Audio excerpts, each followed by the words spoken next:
है और प्रयास नहीं, ये हमारा अकीदा है और हमारा एक वचन है कि हमारे जितने महापुरुष हैं हम उनको समाज में फिर से प्रस्थापित करेंगे। उनमें से दादा दयाचंद मायना जी हमारे उस महापुरुषों में से हैं जिनको अगर इस समाज में प्रस्थापित कर दिया जाए तो बहुत सारे कवि जो हैं उनके सामने कौन चले आते हैं। सारा रख तो हम ये कहते हैं कि जब दयाचंद मायना जी इस देश में थे और जब उन्होंने लिखा, उनके सामने बड़े बड़े कवि और जिनको सूर्य कवि कहते हैं वो भी उनके सामने छोटे पड़ते थे।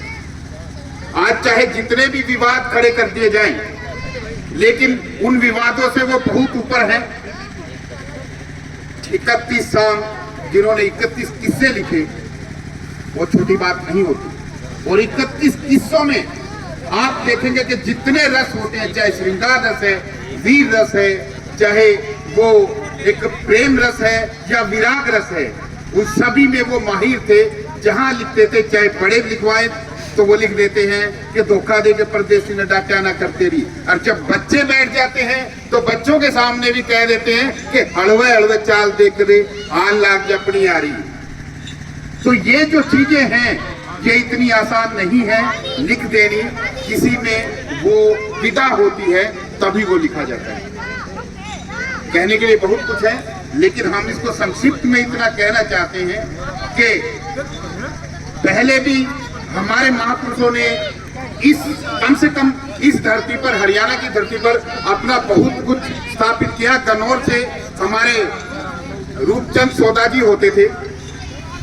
किसी वक्त में सिर्फ उन्हीं के रिकॉर्ड शादियों में चलते थे, रूपचंद सौदा जी के। और आज के दिन भी हम देखते हैं कि अभी तक जितनी एल्बम आई हैं हरियाणवी सॉन्ग पे, तो वो हमारे दादा दयाचंद मायना जी की आई है। चाहे वो पानी आली पानी प्या दे, जो उनके कवि कालिदास की जो किस्सा है उससे है, और चाहे ये हलवे हलवे, इनके 30 लाख इनके व्यू आ चुके हैं। तो हम ये कहना चाहते हैं कि हमारे पास ऐसी धरोहर है कि हम सिर्फ इनके तबला बेंजू ना बजा करके अगर हम अपने ही व्यवसाय को इन्हीं से खड़ा करें तो हम आज के दिन ये जो पूरा विश्व है उस विश्व में जाकर के हम वो कमा सकते हैं जो इनके पास नहीं है।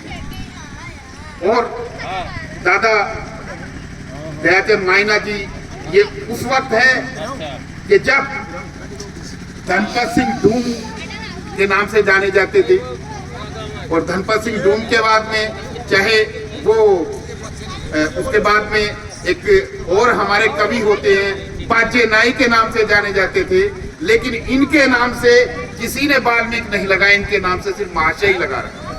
ये हम कहना चाहते हैं कि ये वो सूर्य कवि हैं जिन्होंने सारे कवियों के ऊपर रहते हुए अपनी उस समय में जब ये जाति व्यवस्था काम करती थी वहां पर भी उन्होंने उनसे लिखवाया, जिसको रघुवीर राठी जी बोलते हैं।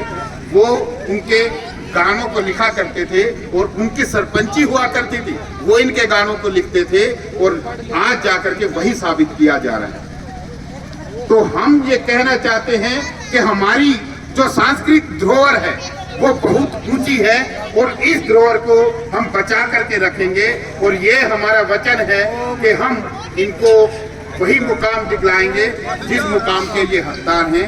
इसी के साथ जय भीम, जय मूल निवासी। और मैं धन्यवाद करता हूँ हमारी प्रचार मंडली का जो दयाचंद मायना जी का प्रचार प्रसार कर रहे हैं। मैं फिर से इनका तहे दिल से धन्यवाद करता हूँ कि ये इसी तरह से काम करते रहें और हमारा सहयोग इनके साथ में ऐसे ही बरकरार रहेगा।